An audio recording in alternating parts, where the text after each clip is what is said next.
Bienvenue sur France 5 pour la mensuelle de Couleur Cinéma. Ce soir, nous irons du côté de chez Van Gogh à Arles, où se tourne actuellement le Slip à les boules, la dernière comédie romantique de Franck Dubosc. C'est l'histoire d'un vendeur de slip interprété par Cadmerade qui décide un jour de changer de vie et d'aller habiter dans le Loir-et-Cher. Sur le chemin, il croise Franck Dubosc et Stéphane Rousseau, deux autostoppeurs pétomanes qui vont tenter leur chance à Trouville, où se déroule le plus grand festival de paix du monde. On parle déjà de scènes mythiques, notamment celle où Gérard Depardieu transforme à lui tout seul une piscine en jacuzzi. Et puis l'événement très attendu, c'est la sortie demain du dernier film de Mohamed Starbé. Les sans-papiers de Roumanie sont tristes le lundi. Un film très engagé.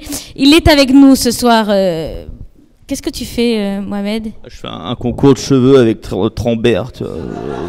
D'accord. Alors, Mohamed, on peut se tutoyer, hein? Ah ouais, si tu veux, ouais. Comment t'es venue l'idée de faire un film sur ce sujet à un moment justement où on a beaucoup parlé de l'affaire des Roms? Est-ce qu'on peut dire Mohamed Starbé visionnaire? Ouais, on peut, ouais. Alors c'est pas nouveau, t'as toujours été un artiste engagé, c'est pour ça que les gens t'adorent et qui t'ont élu la deuxième personnalité préférée des Français. Hein. Juste derrière Yannick Noah, tu vois.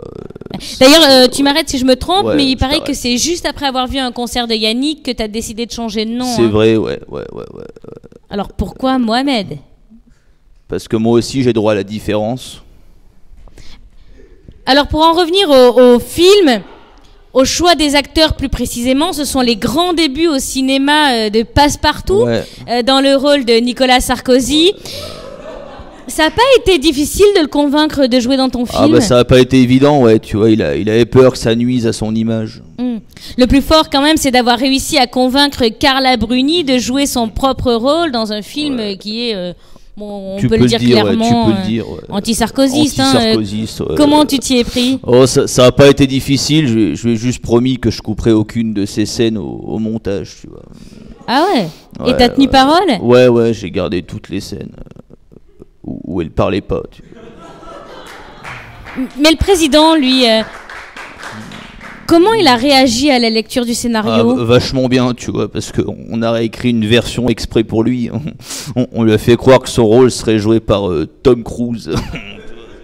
Attends, il a pas cherché à vérifier? Ah si, il a tout de suite appelé Tom. Et alors?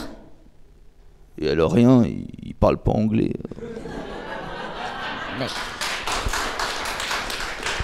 Alors, dans ton film, le personnage principal est interprété par... Sacha Bouchnov, ouais, tu vois. Je le connais pas, lui. Personne ne le connaît, c'est un laveur de carreaux, tu vois, roumain. D'accord. Alors, dans le film, il réussit à s'infiltrer dans l'entourage présidentiel en se faisant passer pour un réfugié hongrois auprès de Nicolas Sarkozy, qui l'engage immédiatement comme le garde du corps personnel de la première dame de France. Personnel, ouais. C'est quoi son nom dans le film à ce personnage? Ah bah, on lui en a pas donné, parce qu'il est sans papier, alors du coup... Très bien. Alors il y a quand même une question que je suis obligée de te poser, tu dois te douter de laquelle. J'ai une petite idée, ouais, tu vas me parler de la scène du jacuzzi, quoi. Ouais, mais tu crois pas que t'es allé trop loin quand même? Si c'était contenté de la regarder, je veux bien, mais là... Ah là, Carla a bien compris pourquoi il s'appelait Passepartout, hein. Mais t'as pas peur qu'après ton film, Nicolas Sarkozy devienne la risée du monde entier? Il a pas eu besoin de moi pour ça. Finalement, qu'est-ce qu'on peut souhaiter à ton film, Mohamed? Je crois que des papiers pour Sacha, c'est mort, donc je me contenterai d'un hot d'or pour Carla. Merci beaucoup, Mohamed, d'être venu sur le plateau de Couleur Cinéma. À très bientôt. Merci. Bravo!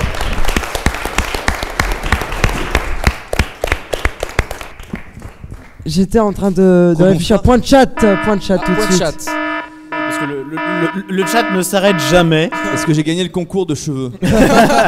Presque. J'ai préparé ça en coulisses et tout. Alors ce ne sont plus les cheveux de Christophe qui ont attiré l'attention, mais Pampan du 60 nous demande où Marjolaine tu es partie en vacances car on veut être aussi bronzé que toi. C'est pas le maquillage. À Nice. À Nice, ouais. Voilà, sinon Cacahuète 14 vous trouve vraiment super drôle. Elle a eu le coup de cœur pour vous ce soir. Merci beaucoup. Pour Monsieur Freeze a bien retenu votre wesh t'arrête qui risque sans doute de devenir culte. Croco Sensé fait une petite citation d'Omar et Fred. Vous allez avoir des problèmes. Et enfin Cricri d'amour fait une petite remarque quant à la vraisemblance du sketch. Passepartout, il est trop grand pour le rôle. Ah, c'est vrai, c'est vrai. J'adore le chat.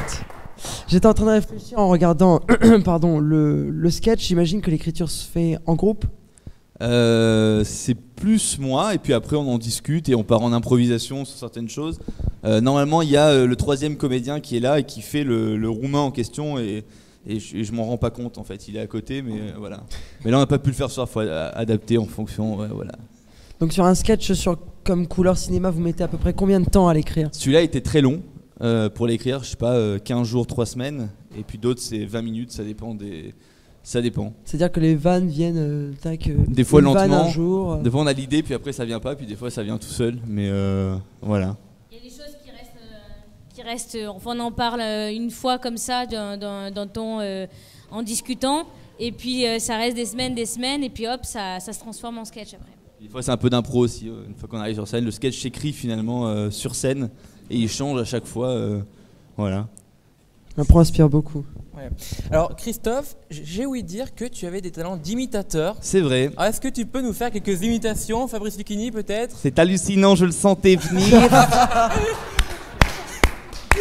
On est hallucinant ce soir sur WBS, c'est énorme. Des présentateurs très informés, Cacahuète qui est là, derrière son écran, qui nous regarde, c'est hallucinant, c'est énorme. On va pas dire du Paul Valéry parce qu'on va pas endormir le public ce soir, mais enfin, c'est énorme.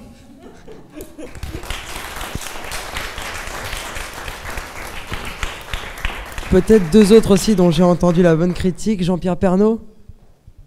Alors, Jean-Pierre Pernaut. bonjour, bienvenue sur TF1. Regardons comme d'habitude les prévisions météo d'Evelyne Delia. Voilà, vous le voyez, il fera du soleil sur la majeure partie du pays.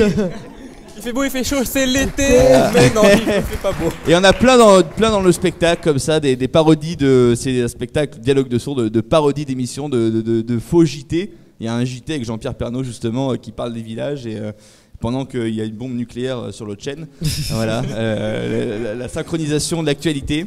Et puis voilà, pas mal de... Et Lucchini aussi qui est très présent dans le spectacle. Bon, je veux pas qu'on passe à la suite sans que tu m'aies fait Las Palais. Ah bah tiens. On a une émission de télé dans 3 heures et on a toujours pas de sketch. Faut qu'on trouve quelque chose, hein. J'aime bien ce sport. Énorme. Alors je me demandais si ce métier de comédien c'était une vocation. Je veux dire, est-ce que depuis tout petit on a envie de se montrer en spectacle ou de jouer des rôles, ou bien est-ce qu'on se réveille un matin, adolescent ou adulte, et on a du jour au lendemain envie de... Plutôt enfant, je crois on en prend conscience un peu plus tard, mais moi je sais que dès l'âge de 7 ans, je faisais les premières imitations, je faisais les visiteurs, je m'amusais à faire OK toute la journée, et je me faisais engueuler d'ailleurs. Et puis je créais des histoires à l'école avec des martiens, des choses comme ça, alors j'inventais des histoires pendant des heures. Puis un jour on se dit merde, mais ça fait 10 ans que je fais le clown, donc il fallait peut-être en faire un métier. En plus je suis mauvais à l'école, donc j'ai pas le choix quoi. Voilà, donc ça vient comme ça. Puis après on prend des cours de théâtre, alors ça devient compliqué, on dit merde, c'est un métier. Alors on est un cancre aussi, puis après on finit par aimer prendre des cours, et puis voilà, puis après on s'amuse. Voilà. De ton côté? Moi, ce sera la même chose. J'ai longtemps joué au clown et au bout d'un moment, je me suis dit pourquoi ne pas être payée pour ça. Donc, pareil, c'est depuis toute petite. Alors, Christophe et Marjolaine, votre actualité, c'est l'Espace Comédia? Alors, ça s'appelle l'Auguste Théâtre, voilà. L'anciennement Espace Comédia. C'est à partir du 16 septembre, les vendredis, samedis à 19h. Jusqu'au 31 décembre, et puis voilà, on peut déjà réserver les places maintenant. Il y a aussi un blog de la compagnie qui s'appelle le blog des Alcoolites, si vous arrivez à l'écrire, ALC2OLYTES. Il y a certaines vidéos, dont celle de la vente aux enchères, et puis voilà les liens vers les autres actualités qu'on a. C'est un peu votre carte de visite, la vente aux enchères. On l'aime bien, voilà. Celui-là a été écrit très vite par contre, et voilà, c'est l'inspiration. On en a avoir une émission télé, voilà. Parce que j'en ai coupé, il y en a plein de... Il y a les chaussures d'Yannick Noah aussi, enfin, voilà. L'œil de Jean-Marie Le Pen, mais là, alors vous le retrouverez en vidéo sur YouTube en tapant les alcoolites. Voilà. Merci Ils y sont infiniment. tous. On merci vous invite beaucoup. à rester avec nous Merci. pour Un nouveau point de chat. un chat. Un nouveau point de chat avec Julien. Oui, parce qu'évidemment, les imitations de Christophe, alors là, ont déchaîné et ont suscité l'enthousiasme. Excellente imitation de Lucchini pour Croco Sensé. Sacrière64, il fait trop bien Pernod. Voilà, Tinkerbell nous dit, ils sont pas mal, je les connaissais pas, c'est vraiment sympa. Andrew8 nous dit, on attend le film roumain dans la sélection de la semaine. Et enfin, quand même, une interrogation peut-être un peu métaphysique, ou en tout cas sur les coulisses de l'émission. Mr Cash nous demande s'il n'y a pas de la vodka dans vos verres. Et On aimerait bien. voilà. Et en tout cas, il fait remarquer que les shooters sont un peu gros. Non, pas du tout. Bon. C'est de l'eau. Merci Julien pour ce point de chat. Vous restez avec nous pour la dernière partie de cette émission avant l'after.